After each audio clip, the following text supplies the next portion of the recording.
Et bonjour à tout le monde, c'est Nicolas, j'espère que vous allez bien pour cette nouvelle vidéo. On est à Pattaya et nouvel aperçu un petit peu de vie le soir, vie nocturne, mais dans un contexte en fait qui est totalement différent. Pour en fait montrer, donc effectivement à Pattaya, à toute la partie centrale sur 3 km où tu as énormément de bars, de choses comme ça. Et si tu ne veux pas ça, en fait, tu peux aller dans d'autres types d'endroits où en fait tu auras essentiellement population thaïlandaise. Alors tu auras un petit peu d'étrangers, mais en fait beaucoup moins, et surtout que totalement dans un autre contexte. Donc par exemple, j'ai fait une vidéo où je t'ai montré voilà, un fond de mer, je t'ai montré des bars, je t'ai montré une place avec des prostituées, tout ça. Là ici en fait on est à Jomtien Beach. Jomtien Beach, pas au début de Jomtien Beach, on est plus vers la fin de Jomtien Beach. Et vers la fin de Jomtien Beach, alors là je vais traverser, voilà ce que ça donne à la fin de la Jomtien Beach. Donc fin de Jomtien Beach, est-ce que tu as des bars comme ce que tu as à Pattaya Sample? Non. Est-ce que à la fin de Jomtien Beach tu as des prostituées? Non.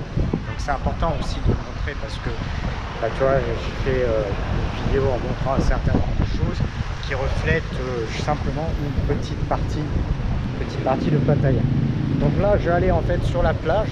Voilà, donc plage de Jomtien qui est gigantesque, hein, tu as à peu près 10 km de long, et si tu continues sur la Jomtien, ça continue encore. Alors après la route, par contre, au bout d'un moment, en fait, il faut tourner, au bout d'un moment, ça continue pas la route. Et grosso modo, du début de Jomtien jusqu'à la fin, tu as quasiment 10 km. Donc là on est sur la grande plage, voilà, grande plage de Jomtien, plutôt partie fin, enfin entre guillemets, c'est-à-dire grosso modo j'ai à peu près avec peut-être 4 km derrière moi, j'ai encore je pense 4 km derrière, à peu près 8 km, j'ai dit 10, on va être à peu près sur cet ordre d'idée là. Donc là en fait ici, tu regardes un petit peu ce qui se passe, concrètement, prostituée, tu n'as pas de prostituée, bar à droite à gauche, tu n'as pas de bar à droite à gauche ici, enfin pas les bars que tu as à Pattaya centre, tu as des bars simplement pour boire un verre comme n'importe quelle personne normale, n'importe quel local. Et ici, donc tu vois, contexte totalement différent. Étrangers, beaucoup moins d'étrangers. Alors en fait, il y a beaucoup de Russes, mais finalement, en fait, sur cette partie-là, finalement, des Russes qui vont, par exemple, il y en a peu. Le marché en fait de Jomtien Night Market est pas mal envahi de Russes. Mais si tu vas en dehors du marché Jomtien Night Market, en fait finalement ça reste quand même beaucoup local, même si tu as un petit peu d'étrangers en fait finalement même à Jomtien, si tu sors du marché de nuit, ça reste quand même assez local. Donc là en fait je vais passer en fait sur une zone, en fait c'est une zone où en fait tu as tous les Thaïlandais assez jeunes qui viennent se poser ici. Alors pourquoi ils ont choisi cette zone, je sais pas, j'essaie de comprendre en fait. Ouais, tu as un 7-Eleven, tu as un espace qui est un peu plus sympa, si tu as 2-3 terrains de volley. Donc j'essaie de comprendre pourquoi vraiment spécifiquement cette zone, elle est un petit peu mieux éclairée, mais je trouve pas en fait quand même pourquoi ils sont tous attroupés sur cette zone. Pareil quand ils viennent avec des belles bagnoles, font des trucs comme ça, ils sont plutôt attroupés sur cette zone. Et en fait j'essaie de chercher un petit peu pourquoi, et j'ai pas encore exactement la réponse pourquoi spécifiquement cette zone. Donc là tu vois, je te donne un aperçu en fait totalement différent de ce que j'avais avant. Donc là tu vois, la plage est blindée sur cette partie là, il y a 1 km où c'est blindé. En fait si tu sors de ce kilomètre, après c'est beaucoup plus calme. En fait ce que tu vas pouvoir t'apercevoir, c'est qu'en fait tu as quasiment que des Thaïlandais. Tu as un petit peu de touristes quand même, mais c'est voilà, 90%, 95% c'est des Thaïlandais qui sont par exemple autour de moi. Et on est tout simplement à la plage de Jomtien à Pattaya. Tu as un petit peu de touristes là par exemple, je crois que ça va être 2 Indiens sur leur chaise là par exemple ici. Mais voilà, tu as les jeunes Thaïlandais, alors je sais pas, je pense qu'il y a beaucoup de jeunes Thaïlandais tout simplement de Pattaya. Tu as toujours les gens de Bangkok qui viennent ici également. Mais je pense qu'en fait les jeunes Thaïlandais qui ont un niveau de vie à peu près correct en fait viennent ici régulièrement le soir. En fait tout simplement je pense que c'est l'endroit, le spot où ils viennent. Sur ce que j'ai compris, je pense que c'est ça. Donc tous les jeunes Thaïlandais, toi, qui ont un niveau de vie à peu près correct, des fois ils ont des belles motos, des bagnoles pas trop mal, mais en fait ils viennent un petit peu ici. Et donc là en fait je te montre encore une fois un truc qui est totalement différent de Pattaya. Donc tu vois, t'as pas de bar, t'as pas de prostituées, t'as pas de forcément de touristes à tout va, et on est simplement à Pattaya Jomtien, et en fait tu as que des tu as quasiment que des Thaïlandais. Donc là tu vois, je fais une vidéo, t'as quasiment que des Thaïlandais, et du coup ça fait un petit peu bizarre parce que tu vois, on te vend comme t'as que des touristes un petit peu partout, on va te vendre le centre. Voilà. Là, si tu vas aller dans un endroit où par exemple tu vas avoir quasiment que de la population locale, là je fais un petit tour. Alors, ça fait même en fait un petit peu bizarre parce qu'en fait des fois tu te balades dans la journée, tu vois que des étrangers partout, et là tu vas le soir, en fait tu vois pas un étranger. Tu vois pas un étranger. Ça fait même un petit peu bizarre, tu vois, de me balader avec ma caméra en plein milieu ici. Tu vois, là je suis en train, j'ai l'impression d'être un peu en fait un idiot qui est en train de parler tout seul au milieu de Thaïlandais. Alors je dis souvent Thaïlandais, il faut dire Thaï, je dis souvent Thaïlandais par exemple. Donc là tu vois, concrètement tu as voilà en fait des touristes, un petit peu, mais c'est quasiment personne. Là c'est quasiment personne, des bonnes ambiances, et puis voilà, tu vois un petit exemple par exemple de comment ça peut être ici. Donc, je vais faire l'étape retour. Alors j'essaie de chercher un petit peu pourquoi c'est plutôt comme ça, parce qu'en fait tu n'as pas forcément grand chose si tu as un petit espace en fait pour parquer les voitures, mais grosso modo tu n'as pas forcément plus de choses. Donc voilà, Pattaya c'est aussi ça, tu vois, tu as une plage gigantesque, tu n'as pas de touristes le soir, et tu as quasiment que des locaux. Évidemment souvent les touristes sont attroupés au même endroit. Si je prends par exemple l'exemple des Russes, les Russes ils sont en communauté, donc ça veut dire quoi? Ça veut dire que les Russes sont attroupés par exemple au marché de Jomtien, ils sont attroupés en communauté dans leurs endroits tout simplement. Voilà, les Russes, faut pas se leurrer, ils sont communautaires, facilité, hein. Les Russes, c'est pas je parle anglais, je me débrouille super bien, je suis ici, ils sont ici parce que c'est facile pour eux, parce qu'ils ont tout un système de vente, de prix, de machin. Voilà, après un Russe qui voyage en solo, machin, qui fait des bons trucs, bon, il n'y en a pas, hein. Ils sont en communauté, hein, ni plus ni moins. Les Russes c'est ça. Ouais, les Russes c'est ça. Donc pourquoi tu as des Russes ici? Parce que tu as une communauté de Russes tout simplement. Tu as des agences, tu as toutes ces choses là qui permettent que pour qu'ils viennent ici ça soit très facile pour eux. Après tout le reste, bon, un Russe qui vient seul, qui se démerde seul, qui fait des trucs seul, très compliqué, hein. J'en vois quasiment pas. Mais ça peut arriver une fois de temps en temps, mais c'est quand même très faible. Ouais, tu vois, essentiellement entouré de locaux, donc Thaï, hein, Thaïlandais. Alors, je sais pas, je dis souvent Thaïlandais. Après c'est pas bon, hein, honnêtement c'est pas bien grave, hein. C'est pas bien grave, on n'est pas là pour ça. Donc voilà.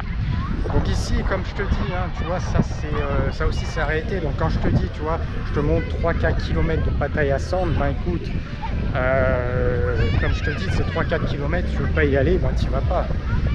T'es pas forcément obligé d'y aller. Et là, je te dis, tu as 10 km de long. 10 km de long, bon, tu as de quoi faire sur 10 km de long. Et là, on est à peut-être 10 km du centre de Pattaya à peu près. Et tu as tout ça, tu as tout le front de mer, ça continue. Tu as même des choses sympas après à Nha Jomtien. Je me suis posé des fois la question sur peut-être que je prendrais peut-être un de ces 4 Airbnb plutôt à Nha Jomtien, parce qu'il y a encore des cafés sympas qui ont réouvert, pour bosser. Des petits bars front de mer sympas, la plage ils l'ont agrandi. En fait cette plage là, ce qu'il faut savoir c'est qu'avant en fait la plage elle faisait à peu près 20 mètres, et ils ont rajouté du sable. Ils ont fait ça pendant la pandémie, et du coup en fait tu as cette gigantesque plage là, mais avant c'était pas comme ça. Avant tu avais que 20 mètres, hein, 20 mètres de plage, et du coup c'est pour ça que c'était pas terrible. Et ils ont rajouté sur quand il y a des bonnes choses, faut le dire. Et là franchement ce qu'ils ont fait c'est super, c'est vraiment super. Ils ont rajouté du sable sur quasiment 5 km du long, c'est énormément de taf, énormément de travail, et tu as une plage en fait gigantesque qui est franchement super sympa, et surtout regarde, voilà, là c'est super aéré. Donc à part l'endroit où en fait j'ai passé, parce que là bon tu as une petite concentration de jeunes Thaïlandais qui viennent sur ces 500 mètres là, Mais sinon après dès que tu sors de là, tu vois, tu as une plage gigantesque. Et puis là ça peut continuer en fait pour sur un paquet de temps. Donc effectivement, comme je te dis, Pattaya c'est 20 km, c'est plus de 20 km du nord au sud et encore 20 km. Si tu l'étends à Jomtien, ça peut être des fois 30 km. Donc les 3 km carrés centraux, en fait si tu veux pas vivre là-bas ou si tu veux simplement y aller pour, je sais pas moi, quelques restaurants, centres commerciaux qui sont sympas. Par exemple, j'y vais souvent pour les centres commerciaux parce que les centres commerciaux sont situés là-bas et effectivement les centres commerciaux sont sympas. Tu auras peut-être de centres commerciaux en centres commerciaux, faut pas se leurrer, même si on peut dire ouais voilà ça reste du centre commercial. Moi honnêtement avec le temps j'étais pas fan de centres commerciaux avant d'aller en Thaïlande. Après avoir une expérience Thaïlande, franchement les centres commerciaux c'est quand même le kiff. Quand tu connais les centres commerciaux thaïlandais, ah, c'est quand même super, hein. C'est quand même super quand tu es en saison des pluies, tu sais pas quoi faire, il pleut à tout vent, tu vas dans un centre commercial, tu as tout, tu as cinéma, restaurant, café, boutique, divertissement, tu as tout dans un centre commercial. Voilà, c'est simple, tu as tout dans un centre commercial. Même dans les villes pas forcément très grandes, tu peux avoir tout. Tu vas avoir tout. Moi j'étais à Rayong, j'étais à Hua Hin aussi, même Rayong, Hua Hin, tu as des petits centres commerciaux qui sont alors pas aussi grands que Bangkok, mais tu as des centres commerciaux qui sont quand même, par rapport à la taille de ville, assez conséquents, assez grands. Et en fait tu as tout, hein, c'est pareil, hein, c'est juste que voilà, grosso modo tu as 1 ou 2 étages en moins par rapport à peut-être Pattaya, mais en fait tu as le même type de choses. C'est franchement sympa et les centres commerciaux, franchement, faut pas se leurrer. En Thaïlande, c'est kiffant, même si tu vas pas dans les boutiques. Moi, je vais quasiment pas dans les boutiques de vêtements, mais après tout le reste, ben voilà, restaurant, food court, café pour travailler. Voilà, si tu as besoin d'un truc pour recharger ton forfait internet, tu veux retirer de l'argent, il pleut, tu veux te mettre à l'abri, en fait, c'est l'endroit, en fait. C'est tout simplement l'endroit. Et franchement, en Thaïlande, ils sont quand même très très bons sur les centres commerciaux. Je pense que c'est quasiment les meilleurs en Asie. Pour ça, vraiment, ils sont très très forts, effectivement.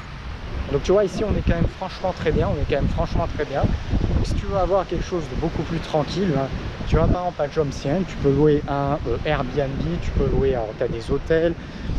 Voilà, après ça dépend ce que tu fais, ce que tu cherches, si tu es touriste 2 semaines, si tu es en digital nomade, des choses comme ça. Mais là c'est pareil, tu peux très bien louer un Airbnb dans ce coin-là au mois, ou bien louer un logement au mois pour les gens qui ont des visas long terme. On peut louer aussi des logements au mois dans ce type de quartier. Et effectivement, tu vois, c'est quand même tranquille, hein. Tu as un front de mer, petite boutique le long, petit restaurant, ouvert très tard, hein, jusqu'à minuit, tout est ouvert quasiment jusqu'à minuit. Tu as même des fois des choses qui sont ouvertes jusqu'à 1h, 2h du matin. 7-Eleven, hein, bien évidemment ouvert 24h sur 24. Tu as une plage gigantesque, là tu vois la plage, hein, je pourrais marcher tranquillement avec, bien évidemment, zéro insécurité. Je peux faire les 10 km avec zéro insécurité sur cette partie-là, il n'y a aucun problème. Donc la partie centrale de Pattaya plage, c'est pas que c'est insécuritaire, hein, grosso modo c'est pas insécuritaire, mais tu peux quand même avoir, ouais, si tu te balades en plein milieu de nuit, tu peux avoir des gens un petit peu chelous, tu peux quand même avoir des fois un petit peu de problème, parce que voilà, tu as des gens bourrés, tu peux avoir des gens chelous, tu as quand même tout un système qui fait que c'est très rare qu'il puisse t'arriver quelque chose, mais tu n'es quand même pas à l'abri de quelque chose si tu es là sur la plage centrale de Pattaya, par exemple, à 3h du matin. Voilà, faut pas se leurrer. Si tu es à 6h de l'après-midi, il n'y a pas de souci. Si tu es à 3h du matin, tu n'es pas à l'abri d'avoir quand même éventuellement un problème. Il peut se passer des choses. Des fois, tu lis des articles où il s'est passé des choses. Il faut quand même se méfier un petit peu sur la plage centrale de Pattaya, les 3 km que j'ai montré là, par exemple, dans la dernière vidéo. En revanche, si tu sors de là, par exemple, tu es sur toute cette plage-là, là c'est lambda total, hein. Tu peux faire la nuit ici, tu veux te balader où tu veux, la nuit tout le temps, c'est bien évidemment zéro insécurité, c'est que du top. Et puis c'est gigantesque, tu vois, tu as une sensation en fait de liberté, d'un front de mer, et c'est franchement pas mal. C'est franchement pas mal. Allez, je crois qu'on va s'arrêter là pour cette petite vidéo. On va reparler en fait station balnéaire, on va reparler. On va reparler sur un petit peu ce type de choses-là, pour la simple et bonne raison que, par exemple, je vais bientôt aller à Da Nang au Vietnam, endroit que je connais bien en fait, qui est une station balnéaire un petit peu dans le même style, sauf que on va avoir un petit peu le comparatif. En fait, il y a des choses qu'il n'y a pas ici, mais il y a des choses positives qui à l'inverse, et ça va être très intéressant. On va parler un petit peu de station balnéaire d'Asie, parce que justement c'est le moyen justement de ne pas se planter quand on veut par exemple aller à l'étranger et avoir un certain nombre de solutions. Donc bientôt je vais aller voilà, Da Nang au Vietnam, et puis on va se faire des petites choses sympas dans un endroit qui est très sympa. Si tu as aimé cette vidéo, abonne-toi à la chaîne, mais également des likes. Premier lien dans la description, mon site web de formation. Si tu veux te former, avoir un certain nombre de solutions pour gagner de l'argent sur internet, pour avoir une vie libre, ça se passe en premier lien dans la description. Tu vois, comme je l'explique, je te dis pas que c'est un Eldorado. Moi j'explique souvent les points négatifs, j'aime les expliquer. J'aime expliquer les points négatifs, ce qui ne va pas, c'est vraiment important. Mais malgré tout, voilà, si par exemple tu es ici aujourd'hui, bon, c'est quand même pas trop mal, voilà, faut pas se leurrer, c'est quand même pas trop mal. Si tu as un business en ligne, tu es libre, tu es dans un endroit comme ça coûte pas forcément très cher, tu as une super plage, tu n'as pas d'insécurité, tu es en mode un petit peu vacances, c'est juste que tu travailles en ligne, tu as des cafés sympas. Voilà, franchement il y a pire, franchement il y a pire. Il y a plus de chances de trouver pire que de trouver mieux. C'est toujours ce qu'il faut se rappeler régulièrement. Allez, je te dis à bientôt et pour une autre vidéo. Ciao, ciao.